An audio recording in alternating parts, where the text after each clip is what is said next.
Hi, thanks so much for joining in. You're watching the Mutual Fund Show on BQ Prime. My name is Alex Matthew.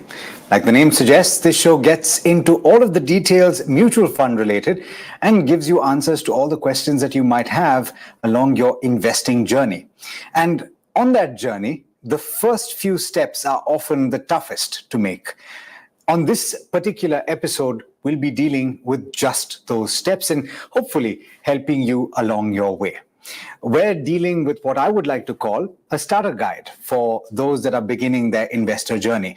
Now, having said that, it's not necessary that those that have already started can't benefit from this conversation, because my guests, I'm sure, are going to be able to give you quite the insight that you need to improve the decisions that you're already making. Let me introduce my guests for the day. We've got Sunil Subramaniam, who is the MD and Chief Executive Officer of Sundaram Mutual Fund. And we've got Ruchi Sankhe, who is Investment Advisor at Infinity Advisors. Thank you so much to the both of you for taking the time. Now, I will start with you, Sunil, because I think this is the perspective that my viewers particularly tune in for. We're just about 600 points off the 20,000 mark for the Nifty 50 as of close today. And I think a lot of people talk about when you start your journey, sometimes the juncture that the markets are at is more beneficial than others. So considering that we're near that 20,000 mark, how should investors, in your opinion, begin their journey?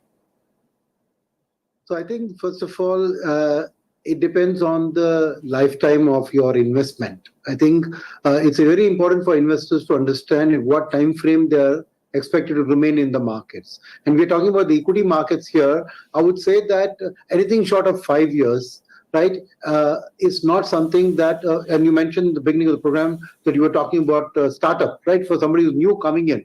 I would absolutely say that stay away from the equity markets if you are looking to make a quick buck about in 1 year or 2 years or even 3 years, I would say. So first thing first, do you have a clear 5-year investment horizon in your mind? If you do, right, then the market levels do not matter. Because the market absolute levels, which are scary, like a 20,000 or 30,000 Sensex or whatever you want to see, right, those levels are meaningless numbers. Because they represent the cumulative addition of profits over the years of the companies in that index, and they're shown at a particular level. So it doesn't matter, because when you enter, the stock market has the ability to give you returns from the future earnings of these companies. So what in the past has happened for them to reach these levels of share prices that the index reflects a particular number is all in the history. It's the future that the market delivers returns from, and the two things that deliver you in the future are, one is the future profit growth of the earnings in the index or in the fund portfolio, and the second is that somebody seeking to pay a price for future earnings. Well, let me explain a little bit here. Suppose you have a 5-year horizon, right? So in those 5 years, the companies in the index will deliver certain profits which rightfully belong to you as the owner of those stocks, whether you buy it in the index or through a fund. Number one. So you should make that return. The second is, at that time when you are going to sell your index portfolio, right, somebody has to buy it.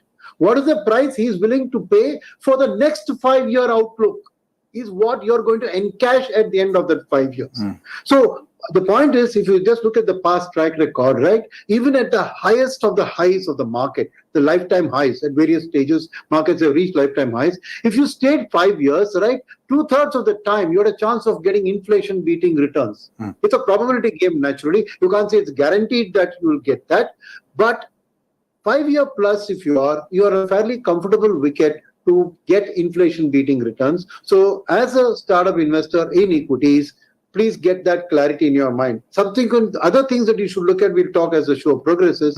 But first thing is, have a 5-year button down time frame. I will not look at my portfolio until 5 years are completed. I think that's a basic thumb rule starting point for any equity market investor. Okay.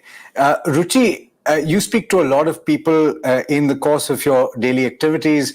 I'm assuming that a lot of fresh investors come to you, people that are looking to start their journey. What are the first few things that you're telling them now? And does that conversation slightly change based on where things are, particularly when you're talking about the equity markets?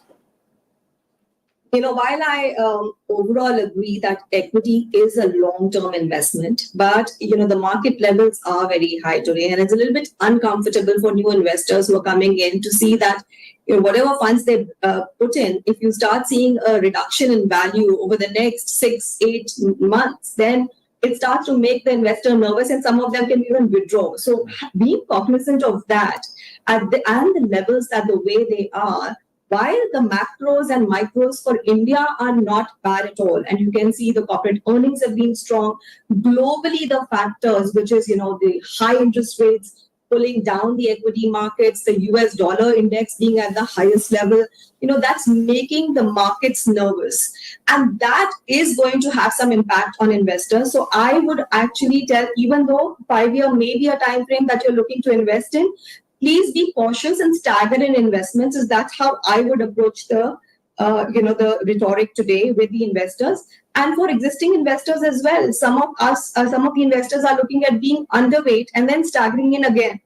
So I think it's quite prudent, because when the markets are at high, after that almost 12 months, you see very muted returns. And that's not the expectation that equity investors have when they invest in this asset class. So I would say that, yes, be a little bit more cautious for starting out investors, and try and stagger in the investments rather than put the entire amount that you have right now, because it may not be a smooth ride from here onwards. Okay. We'll get into the nitty-gritties in just a bit, but I want some perspective, Sunil, from you in terms of managing funds as well, because based on the experience that we've seen in the recent past, in 2023 as well, we're talking about today, there was an interesting point where the small cap index here in India, of course, it's not necessarily a like-to-like comparison, has beaten the Russell 2000 by a magnitude of growth, right? If I'm not mistaken, the Russell is now negative for the year. But having said that, we have a lot of people that are looking to ride that wave. And as a result of that, there's a lot of money that is chasing, shall we say, very few stocks in that small cap universe, even though there are a large number of stocks, because really the quality comes into question there. How much of a challenge is it for you when you deal with that recency bias, if we can call it that? Absolutely. It is a big challenge as a fund manager, because when people give money in small cap mutual funds, the restrictions are that 65% of that money has to go into small cap stocks. And when you're giving me money, we as an internal fund house have a 5% rule that not more than 5% can be kept in cash. Okay. So that restricts it. That means whatever money comes in, 95% of that money has got to get deployed. And so what is the solution? It is a challenge. So I think the two solutions that as a fund manager we look at. First is that buy only quality. So how do I define quality here? Quality is consistent, sustainable EPS or cash flow growth for that company over the next foreseeable future. So the first thing is, I will not buy any company that doesn't give me that. Its share price may be rocking, analysts may be recommending it, but doesn't matter. There has got to be quality as first defined by sustainability. Second, corporate governance of the ownership band, right? Good quality corporate governance is a key. Third thing is that that company must be in a market share gainer, right? The definition of quality is it must be gaining market share. It must have the ability to replicate its portfolio across geographies, as a company expanding. So when you have all of the, and some kind of entry barrier for the company, if you tick all these boxes, most probably this company is going to be a high value company, because there are 44 other mutual fund houses with small cap schemes who are all going to be thinking the same way. The second aspect then that comes in is that since I buy the stock from a 5-year outlook, what is typically shown in the market is a trailing P ratio, which is last year's earnings, or a 1-year forward P ratio. And those stocks could reflect a certain high level of valuation when 1-year forward PE. However, as part of my research, so that's where our own research comes important, I will look at the company's earnings over a 5-year period, attribute a probability to a bear case scenario, a bull case scenario, a realistic scenario, and come at a weighted average EPS for the year FY 23, 24, 25, 26, and 27. And when I then look at that trajectory with the information at my hand, if I feel from a 5-year holding, which would effectively mean FY 28, right? If that sounds value, I will buy that stock preferentially, regardless of what that 1 year forward PE is showing up. So that's where the benefit of research comes in, right? And then, of course, finally, the biggest astra in any mutual fund manager is diversification. Don't put all your eggs in just a few baskets, right? Spread your risk across equally so many good quality companies. And like Ruchi said, given the fact that money flow into this sector is very variable, there could be chances that the portfolio could go down. But because the other thing which I would say Indian advisors like Ruchi and all the mutual fund distribution companies have done, which is an excellent thing, is a lot of the flows into the small cap are coming through SIPs, which means that not only I'll get money this month, I'll be getting money every month. So if there are future corrections, these same good quality stocks, I will be able to buy them at say 5% cheaper, 10% cheaper over the next 6 to 12 months. And that rupee cost averaging benefit will come ultimately to benefit the investor. So I would say that the counter to that lies in these kind of a processes. So I have follow-ups to that, but I first want to go to Ruchi as a continuation to this, because the reason I spoke about small caps, Ruchi, is because a lot of people begin their investing journey based on what is hot at that moment. And they are of the opinion that if they get into this, they will make quick returns. And again, it ties into the first question as well, right? So when you're building out that portfolio, what you pay attention to. And I think we've spoken on this show and many shows in the past also about the requirement for goal-based investing and identifying what you need the money for. From that perspective, when you're choosing the mutual funds to invest in, and if that is indeed the instrument you're choosing, how do you go about it? Do you choose, say, for example, I need to buy a house in 10 years' time. Do I set that I need 3 mutual fund schemes in that goal, or do I have an overarching asset allocation strategy saying that, okay, I have retirement in 30 years, a house in 10 years, and children's education in 5 years? Yeah, actually, I have a little bit of a different opinion on this. While goal-based investing also depends on the corpus of investable surplus that you have. Goal-based investing might work for certain people, but otherwise, I am actually a believer of asset allocation and portfolio, which is sort of constructed for a longer period of time. You're right. If the goal is very near-term, then the kind of instruments that you will build in will be a lot more conservative, because you can't handle the volatility then, because you know that you've got a near-term goal that you have to achieve. If it's a longer-term goal, then you can invest in aggressive or growth-oriented kind of assets. But however, depending upon the corpus, if it's a larger corpus, I always believe it makes sense to have portfolio allocation across different asset classes. So you may want to capture different market caps in your asset allocation. You may want to capture different kind of strategies, whether it's growth, value. Having said that, so that could be, but if it's a corpus is very small and it's a near-term goal, then you may want to look at conservative kind of assets or funds that you want to use to lead up to that goal. So I think a little bit of a different opinion that it doesn't have to be just goal-based. Depending upon the corpus, you could actually have a portfolio allocation, which will effectively help you achieve those goals. But the construct or the way to lead, the path to lead to that is a bit different than creating just a goal and then investments that to meet that goal. Okay, fair point. So you spoke in the previous answer, Sunil, about the strategy that is employed, right? And we were specifically talking about small caps. But just for the benefit of our viewers, and we've spoken about small caps in the recent past as well, and mid caps, I think, also can be spoken about in that same breath. You said that you have that 5% cap for cash. But then what does a fund manager do if they see that there is not enough value to be found at this juncture? Money is continuing to pour in. And I think it's important for the investor to understand this as well, because they'll continue to put money in, putting pressure on the fund manager. What does the fund manager do? Some fund houses have stopped inflows into small cap funds because they feel that the valuations are very high. So they have stopped accepting fresh inflows through lump sum investment. Some have done, those who feel that way. But for other people, within a 65%, I said, no, in a small cap fund, SEBI actually allows you up to 35% to buy even large. So I think you can buy. You can also, all funds have created the ability to have an arbitrage. That is, buying the market itself, right? So I think up to 50% of the portfolio you can buy the market broadly and not necessarily choose. So there are enough tools at the hand of the thing, right? You shift your portion of your putting into safer large caps, while the hawa, as they call it, is there in the small cap, and then you can bring it back later when there are corrections, because large caps are easily liquid, easily tradable, number one. Second, you can buy hedges in the market up to 50% of the portfolio. So these two tools serve the purpose. But the third, I would say, is the fact which I said back again, right? That it is not that entirely every stock in the small cap is at a high.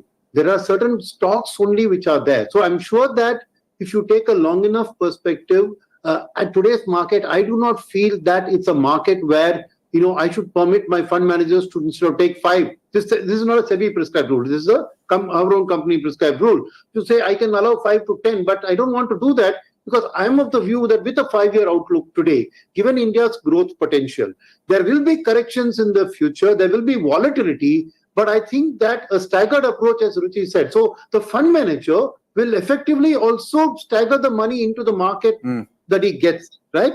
And buy it with a longer term outlook. Like I said, don't look at FY28 or even FY30 earnings of a company. If it's justified, buy it there. So I would say that before I go, point taken. Is like point taken. Before I go to Ruchi on the next question, I do want to get your fund view very quickly on where you see the market. Since we've been talking about this, markets are close to life highs. What is the fund view on the markets right now? So our fund markets, asking me or Ruchi? No, I'm asking you, Sunil. Fund view. Asking me, okay. Our fund view on the markets is that the markets have priced in the next year's growth fully. Okay, the expected EPS growth of the next year, that is FY24-25, have been fully priced in by the market, right? Hence, at the current view, with a 1-year outlook, you could be in for some disappointments if certain companies in certain sectors do not deliver that expected view. So let me clarify this, which means, let's say the market is probably discounting a 21% earnings growth, right? Even if the economy and the sectors deliver 18%, the market could correct because what's priced in the market is 21% earnings growth. But at the same time, there's so much liquidity outside India waiting to enter India that if instead of 21, we show up 23 or 25% peak in earnings, the market could touch newer highs. Sure. So we are at a very fine point where even a small amount of liquidity could cause sharp volatility both ways. When we define risk in the market, we use standard deviation. And standard deviation is a square root of a square, which means that negatives and positives get equal weightage. So high standard deviation, high risk doesn't mean only downside risk. It also means upside potential. Okay. So fair point. Okay. So with that in mind, and I'm glad that you set the context. With that in mind, let's get into the nitty-gritties of this. Ruchi, there's a new investor, there are various options available, and usually I think I've heard people talk about the perfect balance of using passive as a strategy because that helps you cut your teeth, so to speak. So what would you suggest an ideal basket is for somebody that's just entering the market at this juncture? It obviously will depend on the risk profile of the investor. With those caveats, there's a conservative, balanced, or aggressive investor. But with all those caveats, I mean, today I think would make more sense to be overweight on large caps, given the fact that over the last 1 year, in fact, small cap index has gone up by almost 37%. And Sunil is right that it's not all stocks that have gone up, but the index per se has, and mutual funds have a diversified way of sort of investing in these segments. So it would be prudent to be a little bit underweight on small caps and mid caps at the moment and be overweight on large caps. I effectively have noticed that over the last so many years, large cap funds are finding it difficult to create alpha, and passive investing has really taken in by a storm over the last 5-6 years. So index funds make a lot of sense. In fact, when you're selecting an index fund, it also makes sense to see the tracking error. As the lower the tracking error, the better the fund performance would be, and will be closer to the index. So, the Nifty 50, Nifty Next 50 are two great indexes to invest in the passive side. There are conservatively managed large cap funds as well. which I like. And, so one could include that in as part of the exposure. You may still want to not completely ignore the small cap and the mid cap segments. So you may still want some exposures there. But I would say that they really should be based on the investor's risk appetite. If he's an aggressive risk appetite, I would still do a little under allocation from this juncture, because most fund managers are expecting at least a short-term correction, although it will be not a long-term correction of 10 to 15% in these segments. So having said that, I would be underweight on these segments, overweight on the large cap. I would take more through passive, in the large cap like Nifty 50, Nifty Next 50, those would the Next 50 index. Those would be the two indices to take.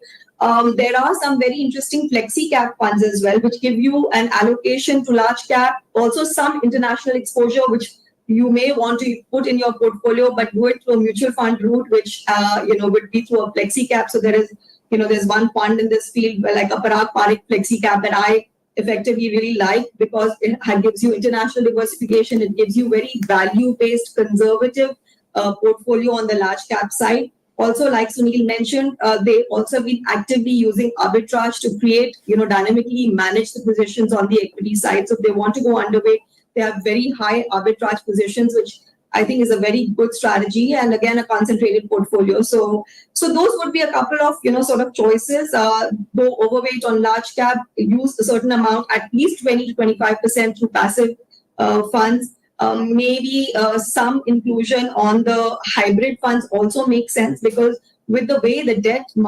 taxation has changed, debt per se, debt funds have lost their sheen.